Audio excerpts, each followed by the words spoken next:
Assalamualaikum warahmatullahi wabarakatuh. Sallallahu Rasulullah Muhammad ibn Abdullah wa ala alihi wa sahbihi wa mawalah wa la hawla wa la quwwata illa billah. Nawaitu ta'lim nafal intifa' wa dzikra tadhkir wal ifadah wal istifadah wa hatta la tamassuki bi kitabillahi wa sunnati rasulih wa du'a ila al-huda wa dalalata 'ala al-khair ibtigha'a wajhihi wa qurbihi wa thawabihi subhanahu wa ta'ala. Rabbi shrah li sadri wa yassir li amri wahlul 'uqdatam min lisani yafqahu qawli, amma ba'du. Para hadirin yang dimuliakan Allah Subhanahu wa taala, alhamdulillah pada malam hari ini kita masih diberi kesehatan, kesempatan oleh Allah taala sehingga kita bisa bersama-sama mengaji, belajar kitab Al-Hikam karya Imam Ibn Athaillah As-Sakandari rahimahullahu ta'ala yang disusun ulang oleh Al-Imam Ali Ibn Husamuddin Al-Muttaqi Al-Hindi rahimahullahu ta'ala. Sebelum kita mulai, seperti biasa, mari kita hadiahkan Al-Fatihah kepada mu'alliful kitab, semua ulama, semua syurah, semua orang tua kita, semua guru-guru kita, ala hadiniya wa ala kulli niyatin salihah wa ala manawabihi asbabna salihun. Wa hadratin Nabi Muhammad sallallahu alaihi wasallam. Al-Fatihah. A'udzu billahi minasyaitonir rajim. Bismillahirrahmanirrahim. Alhamdulillahirabbil alamin. Arrahmanir rahim. Maliki yaumiddin. Iyyaka na'budu wa iyyaka nasta'in. Ihdinas siratal mustaqim. Siratal ladzina an'amta 'alaihim ghairil maghdubi 'alaihim waladdallin. Qala al-mu'allif rahimahullahu ta'ala Asy-Syaikh Ibnu Athaillah As-Sakandari wa Syekh Ali Ibn Husamuddin Al-Muttaqi Al-Hindi di kitab Syarh An-Nahjil Atam fi Tabyibil Hikam, babu adabid du'a ila an qala rubbama dallahumul adabu ala tarki talab i'timadan ala kismatih wa ishtighalan bi dzikrihi an mas'alatih. Innama yudhakkaru man yajuzu alaihi al-ighfal wa innama yunabbahu man yumkinu minhu al-ihmal. Rubbama seringkali dallahum nunjukaken ing sira kabeh apa al-adabu adab ala tarki talabi ing atase ninggalaken panyuprihan i'timadan krana tetanggenan ala kismatihi maring bagiane Allah, bagiane man ala kismatihi ing atase bagiane Allah, wastighalan lan katungkul bidzikrihi kelawan zikir Allah, an mas'alatihi saking nyuprih Allah. Innama yuzakkaru, innama angin pastine yuzakkaru dan ingetaken sapa man wong ya juzu kang wenang alaihi ing atase man apa al-ighfalu kelalaian. Wa innama lan angin pastine yunabahu dan iringaken sapa man wong yumkin kang mungkin minhu saking man apa al-ihmalu ngawur. Pada hikmah pertama pada malam hari ini masih dalam bab adab doa, itu adab-adab berdoa, di mana dalam bab ini terdapat 14 hikmah dan kita sampai pada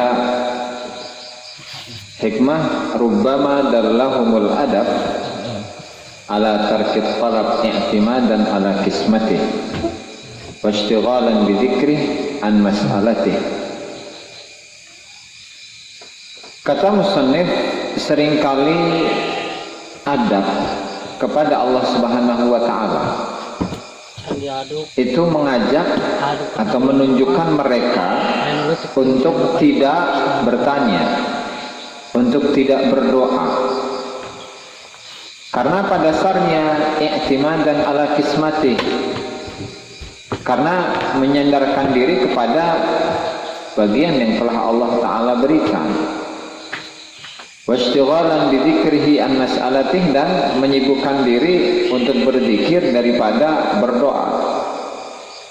Jadi sebagian orang ketika mereka itu menghadapkan diri kepada Allah Subhanahu wa taala, ketika mereka beradab kepada Allah Subhanahu wa taala, di mana adab mereka itu adalah at-taslim, pasrah kepada Allah Subhanahu wa taala di majaril aqdar, dalam perjalanan atau aliran-aliran qadarnya Allah Subhanahu wa taala. Sehingga karena yang mereka pakai itu adalah adab kepada Allah taala, sehingga mereka sudah tidak perlu lagi untuk berdoa, dan mereka sudah disibukkan untuk selalu berzikir, selalu ingat kepada Allah Subhanahu wa taala dalam setiap saat, dalam setiap waktu, dalam setiap detik dan menit.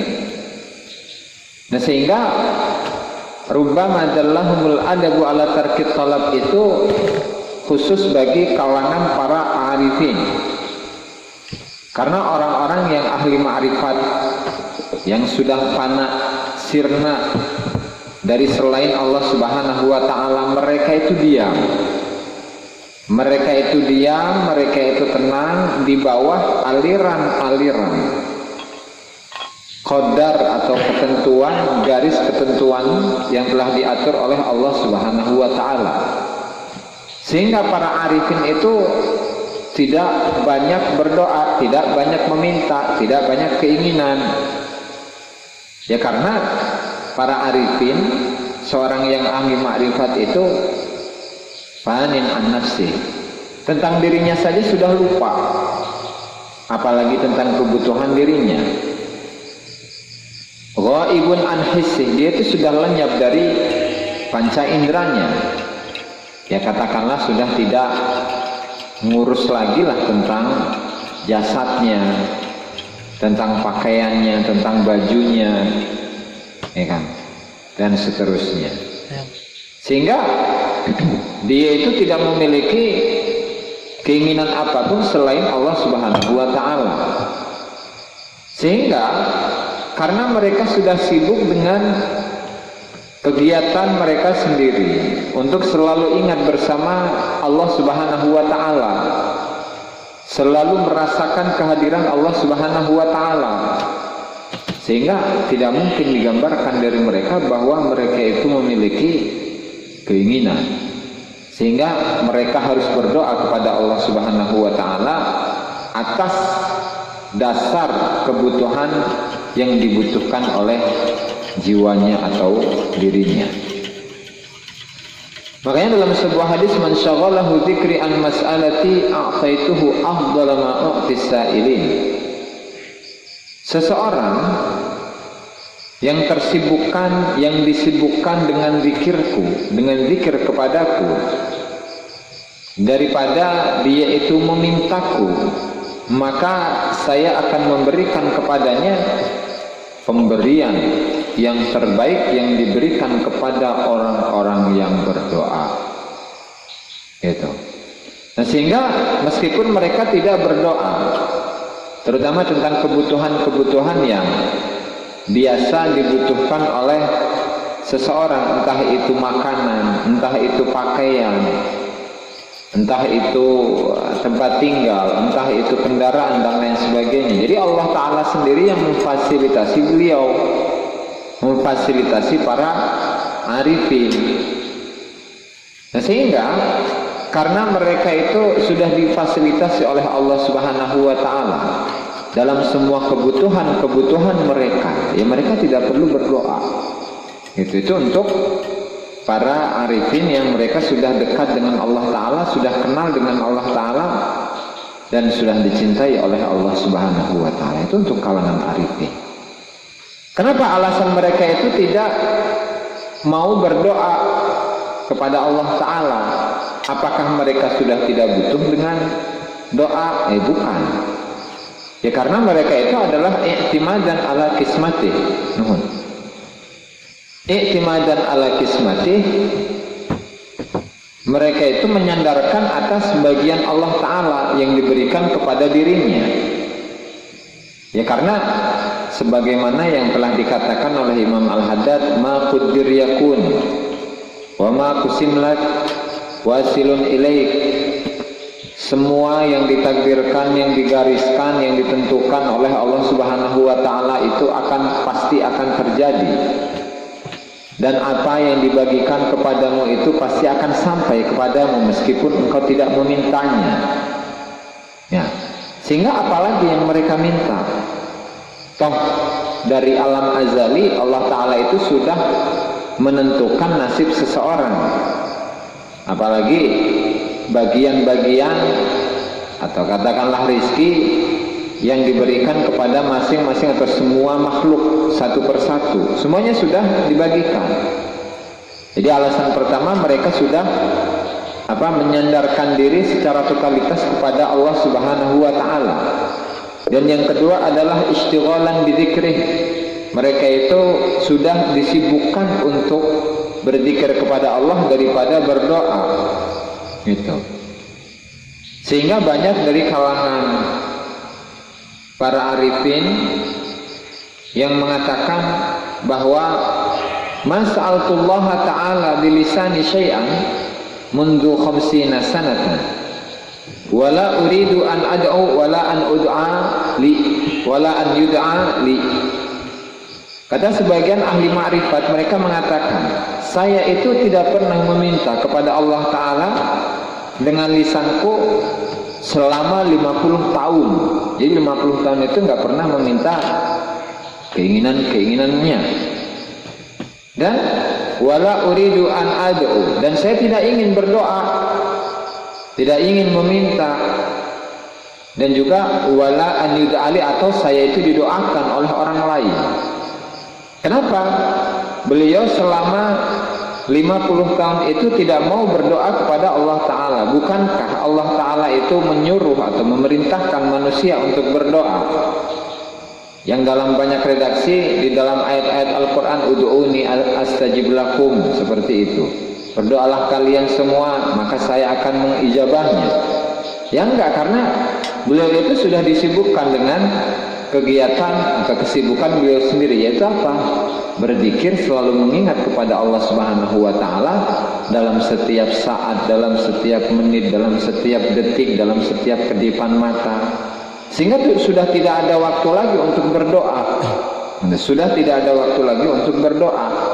Makanya ngapain berdoa? Toh semuanya sudah difasilitasi, sudah dipenuhi, sudah dicukupi oleh Allah Subhanahu wa taala dalam semua hal. Sehingga wadzalika li'anna Allah Subhanahu laisa bighafilin hatta yudzakkar. Ya, karena Allah Ta'ala itu bukan zat yang maha lalai. Allah Ta'ala itu tidak lalai. Sehingga Allah Ta'ala itu perlu diingatkan. Ya, kalau kita kan seringnya gini, kita itu memiliki kebutuhan ini dan itu.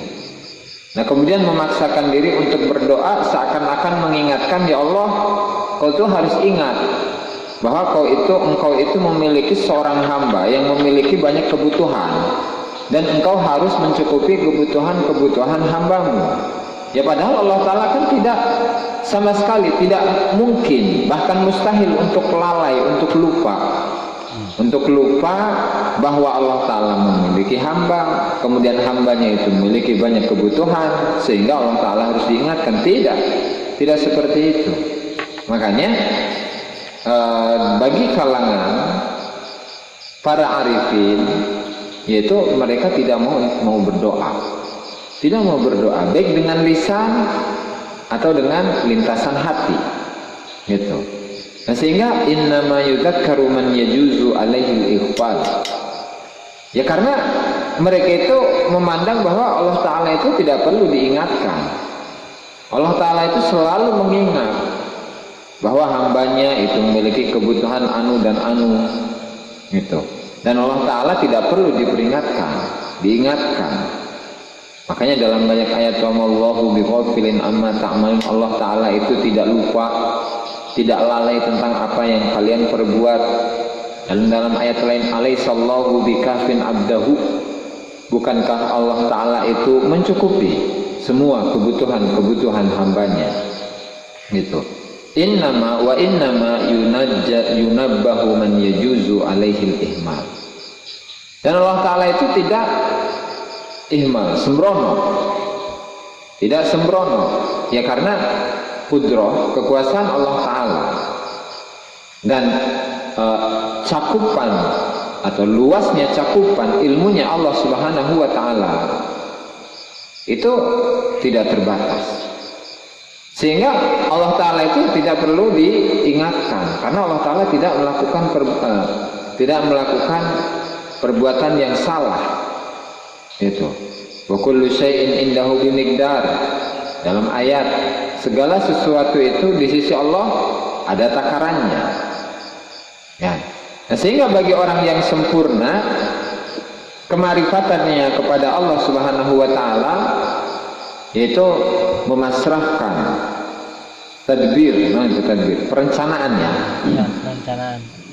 Barang siapa yang keyakinannya itu sempurna, dia itu mencukupkan, dia merasa cukup dengan perencanaan Allah Subhanahu wa Ta'ala daripada perencanaan dirinya.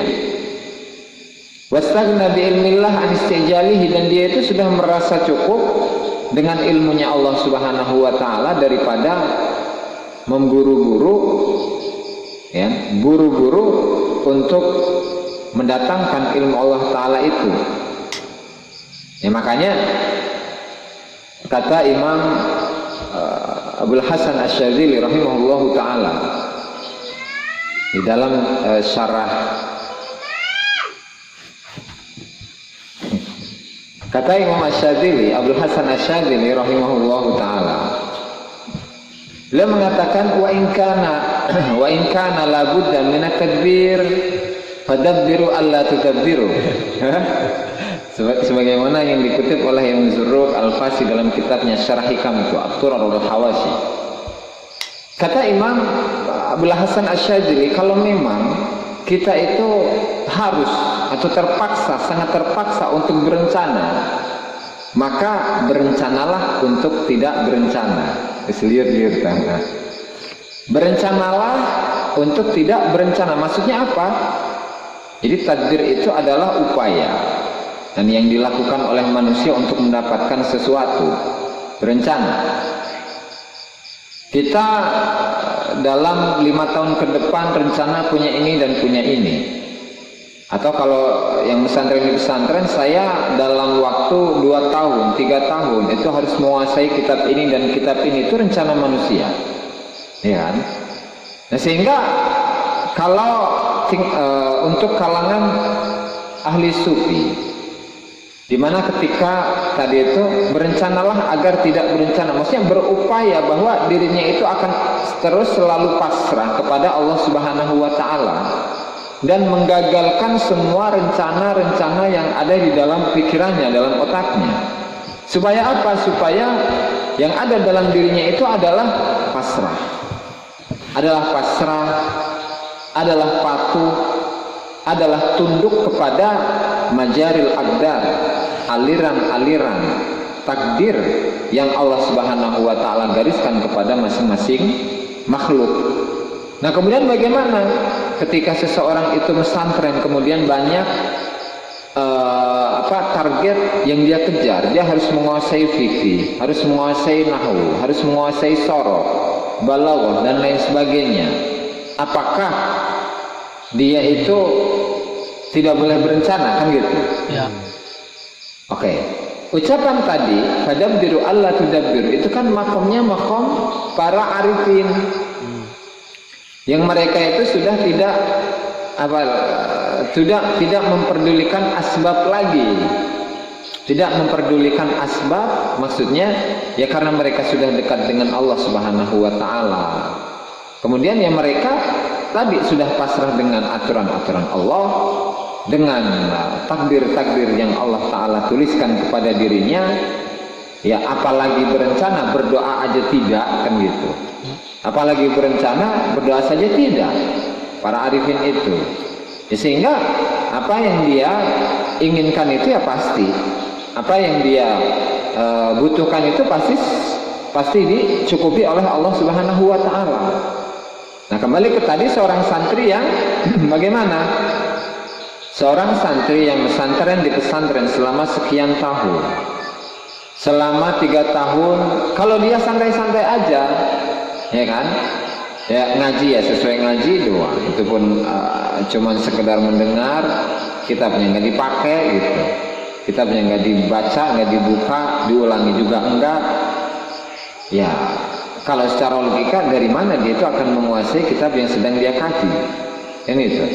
Ya, sehingga untuk kalangan tadi para arifin, orang-orang yang ahli ma'rifat, ya mereka itu tadi pasrah dengan majaril aqdar, dengan aliran-aliran takdir. Kalau para sairin, ya mereka tetap berusaha, berupaya untuk mengalahkan hawa nafsunya terlebih dahulu, untuk kemudian sampai kepada tingkatan pasrah kepada aliran-aliran takdir Allah. Gitu. Jadi jangan sampai kita itu menukar tempat. Yang makomnya para sairin itu dipasang kepada makomnya arifin, dan makomnya para arifin, orang yang ahli ma'rifat itu ditaruh atau digunakan oleh para salikin atau sairin. Itu nggak cocok. Itu. Jadi itu adalah hikmah yang pertama. Rubbama istahyal arifu an yarfa'a hajatahu ila maulah liktifaihi bi masyiatih, fa kaifa la yastahyi an yarfa'aha ila khalifatih. Rubbama seringkali istahya isin sapa al alifu wong kang ahli ma'rifat an yarfa'a ing yen to ngangkat sapa Allah sapa al arif hajatahu ing kebutuhane arif ila maulahu maring pangerane arif liktifaihi krana ngalap cukupe arif bi masyiatihi kelawan pengarepe Allah. Fakaifa mengko hale kaya apa la yastahi ora isin sapa arif an yarfa'aha ing yen to ngangkat sapa arif ing hajat ila khalifatih maring makhluke Allah. Hikmah yang kedua ini masih berkaitan atau mirip lah dengan hikmah yang sebelumnya, di mana seorang yang ahli makrifat itu seringkali merasa malu untuk menyodorkan kebutuhan dirinya kepada Allah. Kenapa? Liktifaihi bimasyiatih, karena dia merasa cukup dengan kehendak Allah Ta'ala. Dia merasa cukup dengan kehendak Allah Ta'ala. Fakaifa la yastahi an yarfa'aha ila khalifatih, maka bagaimana dia itu tidak malu ketika dia mengangkat atau menyodorkan kebutuhannya kepada makhluknya. Seringkali orang yang ahli ma'rifat itu merasa malu untuk menyodorkan kebutuhannya kepada Allah Subhanahu wa Ta'ala, sehingga dia itu tidak berdoa, kan? Karena malu kepada Allah Subhanahu wa Ta'ala, dan dia juga merasa cukup dengan kehendak Allah Subhanahu wa Ta'ala kepada dirinya, ya.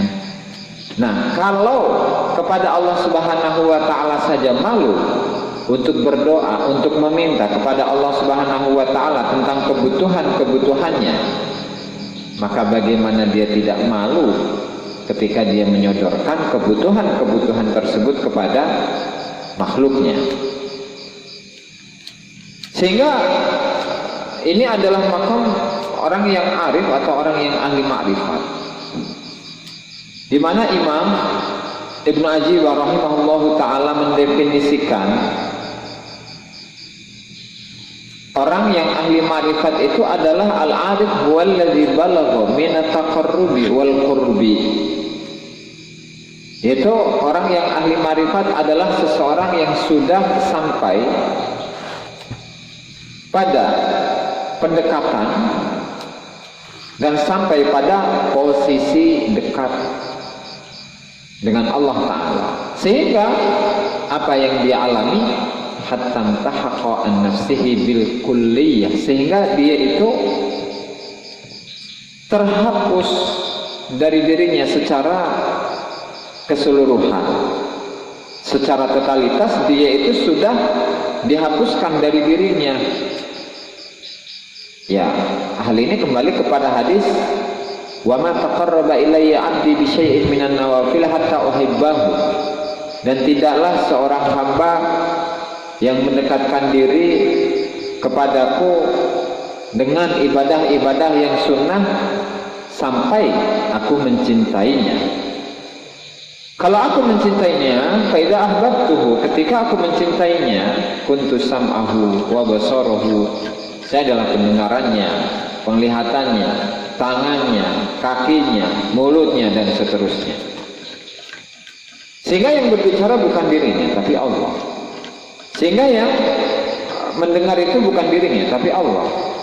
Dan yang melihat bukan dirinya, tetapi Allah. Yang berjalan, yang menulis, yang memukul, dan lain sebagainya, itu bukan dirinya, tetapi Allah Subhanahu wa Ta'ala. Makanya dia itu sudah dihapuskan dari dirinya sama sekali, atau dalam kondisi fana, lebur dari dirinya, apalagi orang lain. Dia lebur dari semua, dari selain Allah Subhanahu wa Ta'ala, tidak ingat dengan semuanya. Yang dia ingat hanyalah Allah Subhanahu wa Ta'ala. Sehingga wazalat anhul ainiyah wal ghairiyah, sehingga hilang dari dirinya itu ainiyah, posisi, tempat, wal ghairiyah, dan selain. Wal ghairiyah maksudnya yang dia lihat, yang dia rasakan, yang dia bicarakan, yang dia dengar, kemudian yang dia saksikan, itu sudah tidak ada lagi kecuali Allah Subhanahu wa Ta'ala. Sehingga lam yabqa lahu an nafsihi ikhbarun, dia sudah tidak memiliki informasi lagi tentang dirinya.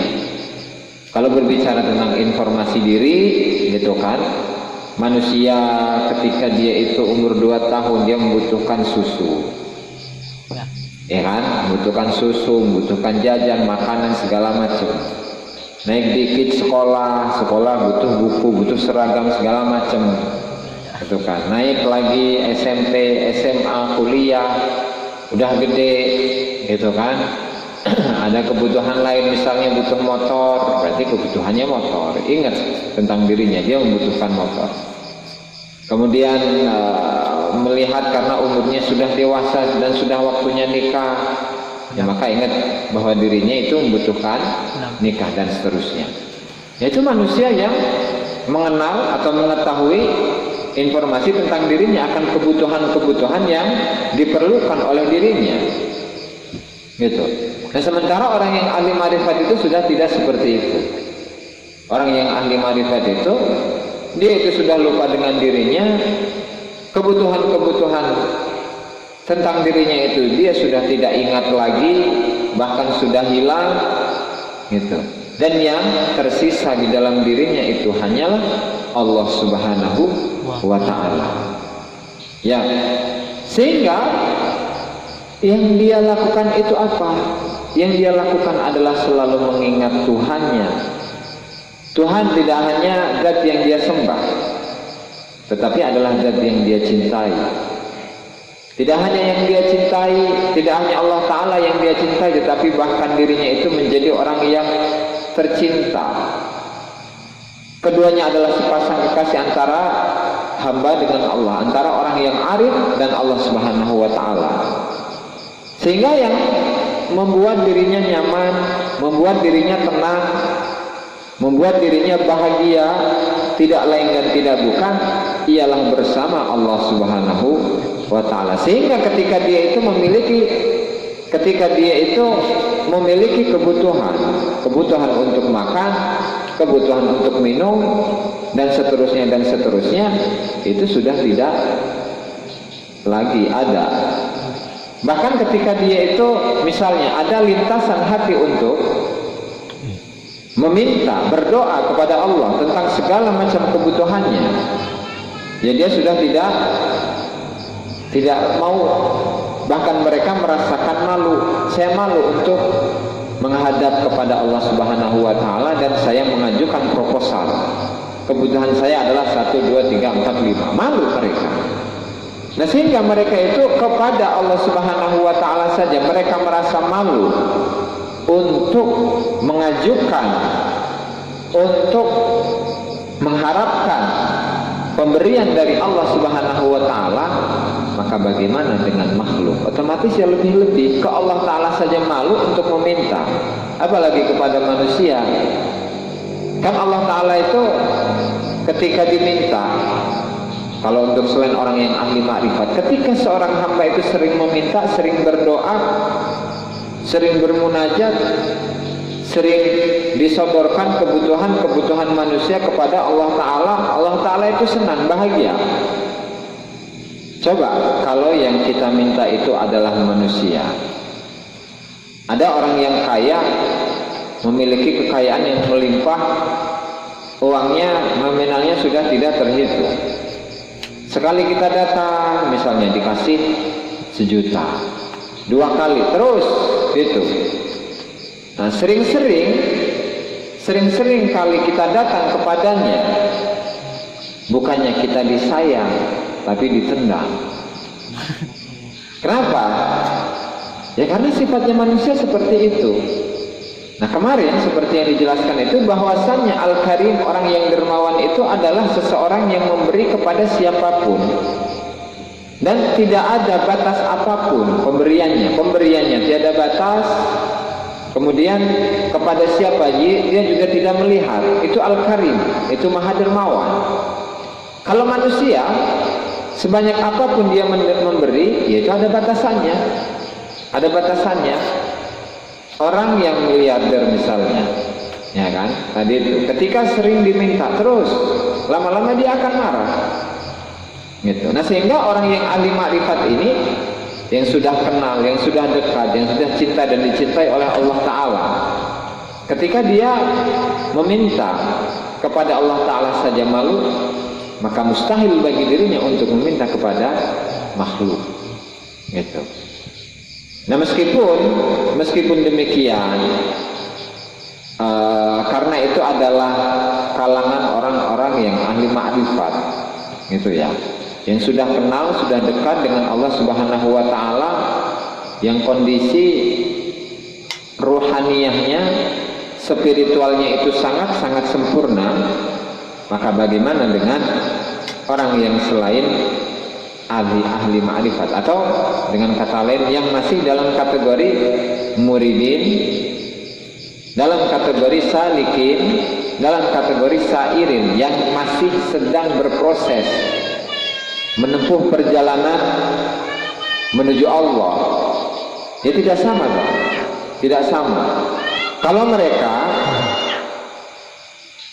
mereka para muridin, para salikin, para sairin, ya mereka itu yang mereka usahakan, yang mereka upayakan adalah bermujahadah, adalah melawan hawa nafsu, kemudian tidak menyandarkan segala sesuatunya kepada diri mereka, kepada amal mereka, kepada ibadah mereka, tapi yang mereka sandarkan adalah Allah Subhanahu wa Ta'ala. Ada sebuah kaidah yang disebutkan oleh Syekh Abdul Wahab Asy-Sya'rani rahimahullahu ta'ala dalam kitabnya Lataiful Minan wal Akhlaq. Di sana beliau menjelaskan bahwa kewalian itu, makam kewalian itu tidak boleh seseorang itu berdoa untuk mendapatkan kewalian. Itu ntar ada halaman berapa ya? 185.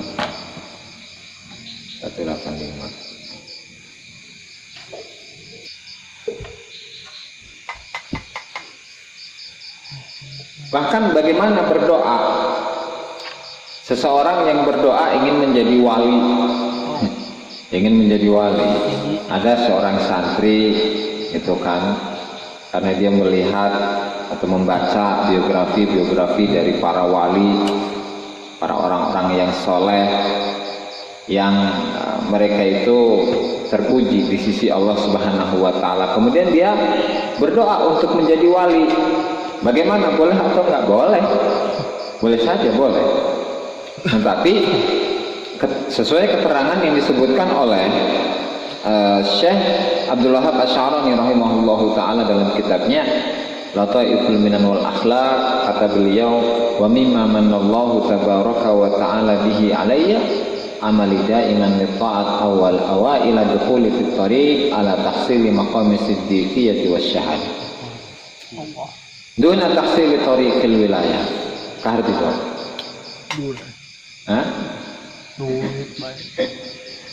dan diantara yang Allah Ta'ala karuniakan kepada diriku adalah saya beramal untuk melaksanakan ketaatan-ketaatan di awal-awal masuk di dalam thariqah itu. Yang saya inginkan, yang saya ingin capai itu adalah maqam siddiqiyati wasyahadah, maqam siddiqiyah dan maqam syahadah, bukan duna tafsili thariqil wilayah, bukan untuk mendapatkan cara untuk menjadi seorang wali. Karena as-siddiqiyati wasyahadah, kalau syahadah kan memberikan penyaksian. Kalau siddiqiyah dia memiliki jiwa yang jujur. Itu. Baik maqam siddiqiyah ataupun syahadah itu keduanya termasuk dari tingkatan kewalian. Dan keduanya wahiyah, sementara kewalian itu adalah martabatun makhsusah li aqwamin makhsusin. Tingkatan yang khusus bagi kaum yang khusus. Sehingga lanjutnya wala tariqa lil wilayat zahiran hatta tutlaq. Tidak ada cara untuk mencapai kewalian secara zahir sehingga kewalian itu bisa diminta, nggak bisa. Kenapa? Innama hiya akhdatun ta'khudul abda ala ayyati halatin kana fatakhlibu aynahu waliyan khalisan fi asra min lamhil basar wa hadha laysa lil abdi fihi ta'ammulun li'annahu minal wahbi la minal kasab. Karena kewalian itu adalah akhdatun, satu kali pengambilan oleh Allah Ta'ala yang mengambil seorang hamba dalam keadaan tertentu, kemudian orang itu secara khusus langsung menjadi seorang wali yang murni dalam proses yang sangat cepat. Dan ini bukan walaysa lil abdi fihi ta'ammul. Ini tidak bisa dilakukan oleh seorang manusia, seorang hamba. Karena kewalian itu minal wahdi la minal kasbi, dari pemberian, dari karunia Allah Ta'ala, bukan dari upaya.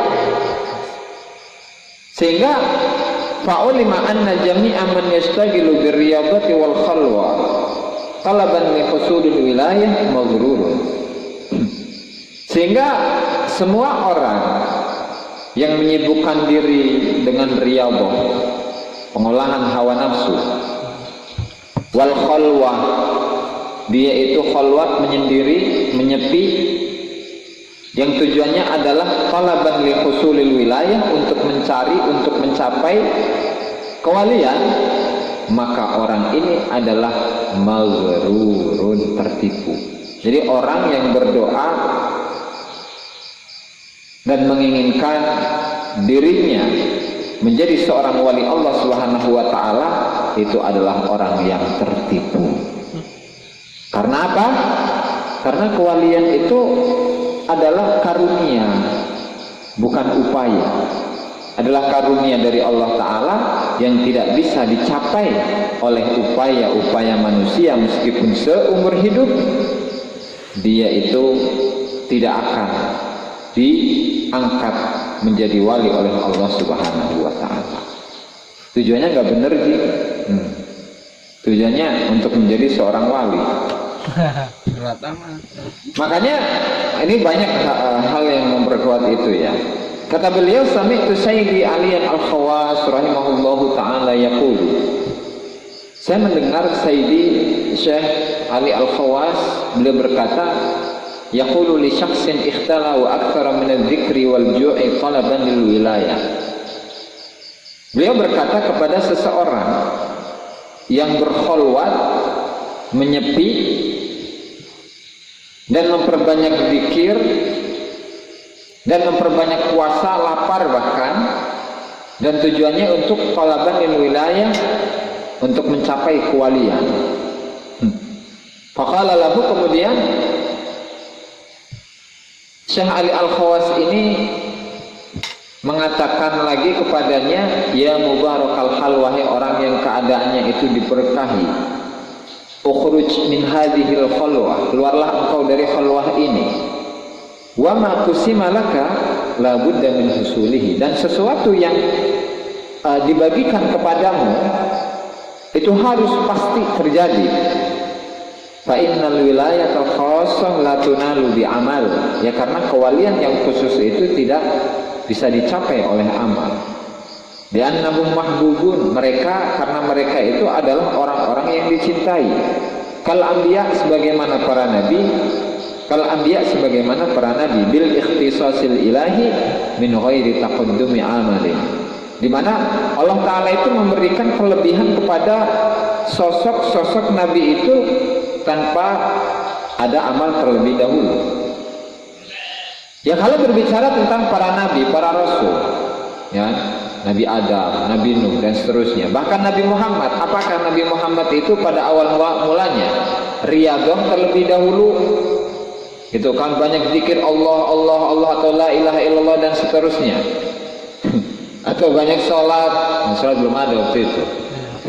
Banyak zikir, banyak ibadah, banyak khalwat, enggak.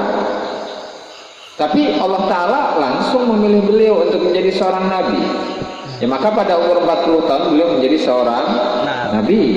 Makanya di dalam kitab-kitab akidah, kitab-kitab tauhid, entah Al-Bajuri, Tijanul Durari, ataupun Jauharatul Tauhid atau syarah-syarahnya itu. Ya di sana para ulama menyatakan bahwa ini bukan tentang kewalian ya. Nabi itu, kenabian atau kerasulan itu tidak bisa dicapai dengan riyadhah, tidak bisa dicapai oleh amal. Ya karena itu murni pilihan Allah Subhanahu wa Ta'ala. Gitu. Itu kalau kewalian yang khusus.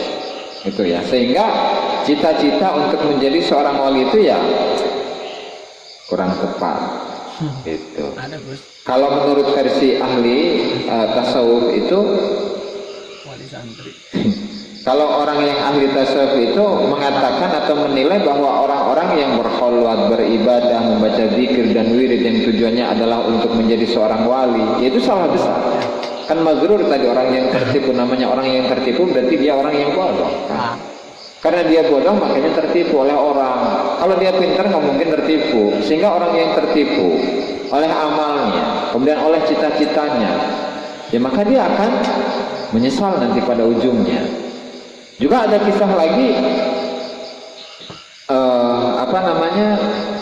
Summa qala lahu law anna syekhaka akhlaka wa jawwa'aka 30 sanatan lam tasil ila maqamil wilayah allati ja'alta ju'aka tariqan litahsiliha.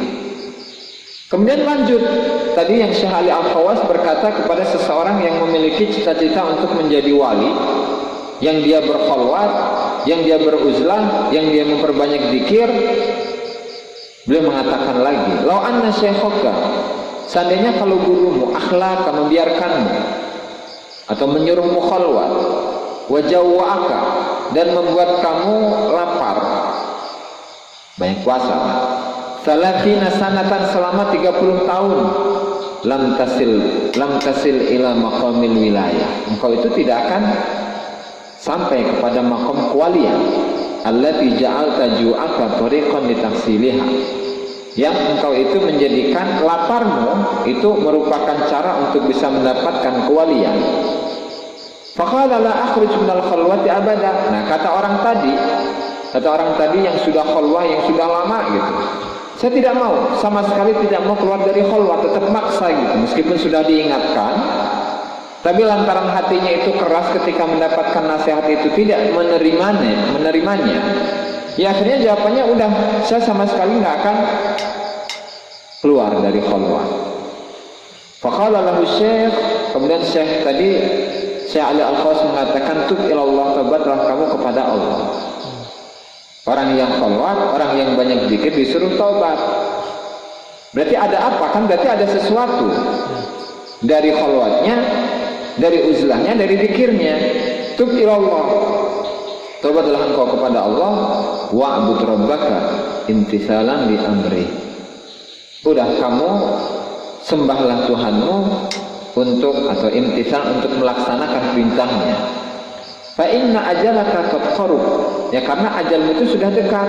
Fa'aba, dia nolak terus kan, tetap mau melanjutkan khalwatnya, terus melanjutkan laparnya atau puasanya.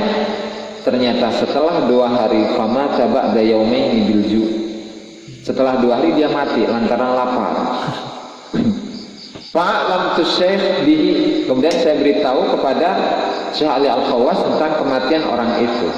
Faqala la tusalli alaihi, jangan salat kamu jangan salatkan orang ini. Kenapa? Fa innahu mata asiya, karena dia itu mati dalam keadaan maksiat. Kenapa?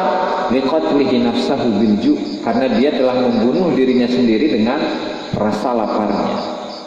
Nah, sehingga kan banyak dari beberapa amalan-amalan, bukan amalan sih sebenarnya, ijazah gitu ya, entah itu hizib ataupun yang lain.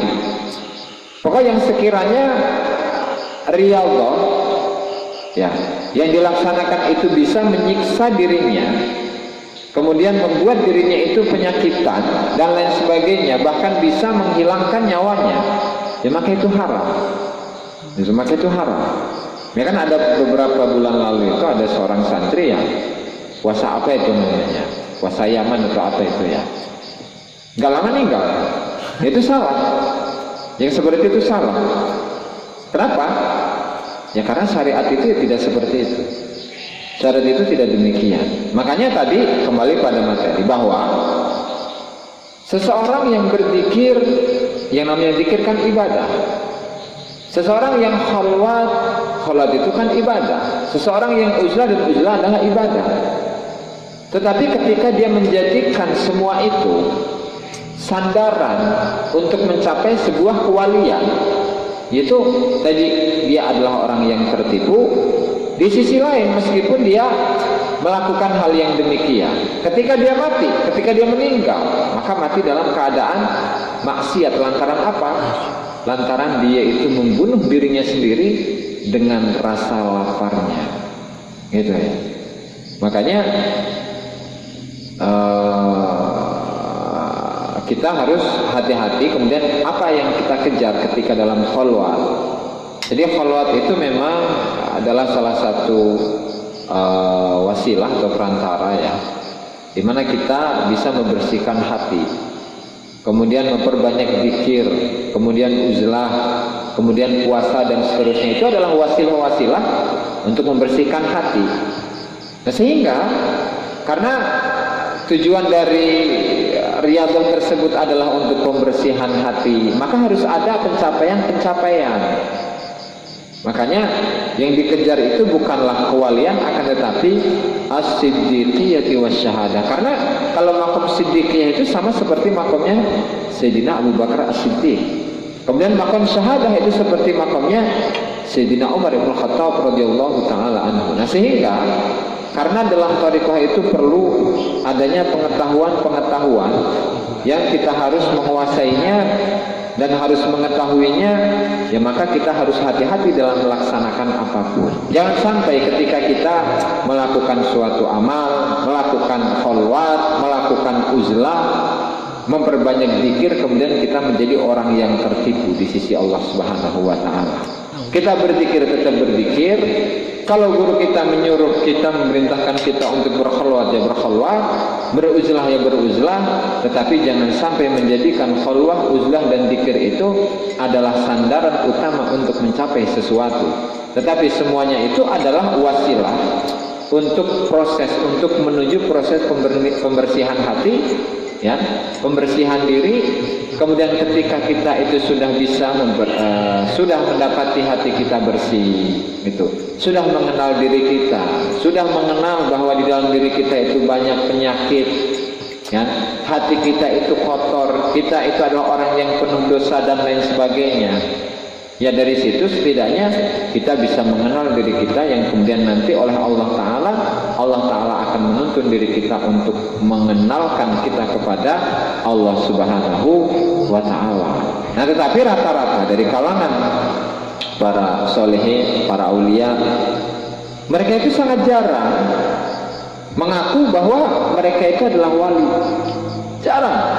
Kecuali ketika mereka itu diperintahkan oleh Allah Ta'ala untuk mengucapkan demikian, gitu ya. Ya misalnya seperti Syekh Abdullah Al-Asy'arani, di mana beliau itu mulai dari balik banyak hal-hal yang masuk dalam kategori khawariqul adat, ya kan? Khawariqul adat, kemudian sampai umur beliau itu sudah 50 atau 60 tahun. Jadi perasaan beliau ketika mendapati khawariqul adat itu bukan senang. Ketika saya bisa merubah pulpen yang aslinya dari plastik kemudian bisa jadi emas, bukannya senang mereka itu. Tetapi justru sebaliknya, khawatir ini adalah istidraj, adalah cobaan dari Allah Subhanahu wa Ta'ala untuk menguji keimanannya. Makanya para aulia ketika Allah Ta'ala menurunkan karomah kepada mereka itu malunya itu seperti malunya mereka ketika pakaian mereka dilepaskan. Jadi ketika muncul khawariqul adat, ketika muncul karomah kemudian disaksikan oleh orang-orang banyak, ya rasa malu mereka itu sama seperti rasa malu mereka ketika tidak berpakaian di hadapan orang banyak. Itu para aulia, para arifin, orang-orang yang sudah mengenal Allah Ta'ala, di mana mereka itu tidak menganggap dirinya hebat, tidak pernah. Bahkan menganggap diri mereka sebagai orang yang bodoh, orang yang penuh dosa, orang yang penuh maksiat. Bahkan ketika beliau Syekh Abdullah Al-Asy'arani menghadiri majlis-majlis zikir, ya, yang di situ banyak dari para muridin, para fuqara yang berzikir kepada Allah Subhanahu wa Ta'ala. Setelah berzikir, bukannya beliau bangga, saya dijadikan syekh, dijadikan guru di dalam majlis zikir itu. Enggak demikian, tetapi perasaan beliau, dan beliau tuliskan di dalam kitabnya ini Lataiful Minan wal Akhlaq, beliau mengaku bahwa ternyata mereka ini hebat, orang-orang yang ahli zikir, sementara saya ini adalah orang yang paling banyak maksiatnya di antara yang lainnya. Jadi seburuk-buruknya orang yang ada di majelis zikir itu bukanlah orang lain tetapi dirinya sendiri. Itu keyakinan beliau. Apa yang beliau tuliskan di dalam kitab Lataiful Minan wal Akhlaq fi wujubi tahadduts bi ni'matillahi 'alal itlaq. Itu. Nah sehingga tidak hanya tawaduk yang beliau lakukan, ya, tidak hanya tawaduk merasa bahwa dirinya rendah, bukan, tapi itu adalah keyakinan yang sudah beliau sampaikan.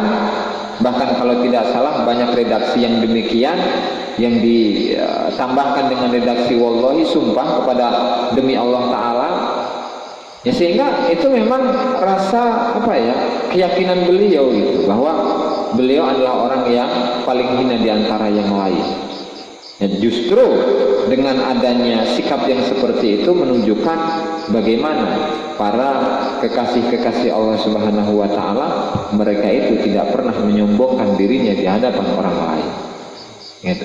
Meskipun banyak masyarakat, banyak orang yang memuji beliau, ya, sebagai seorang wali, sebagai seorang ulama, sebagai orang ahli thariqah, ahli tasawuf.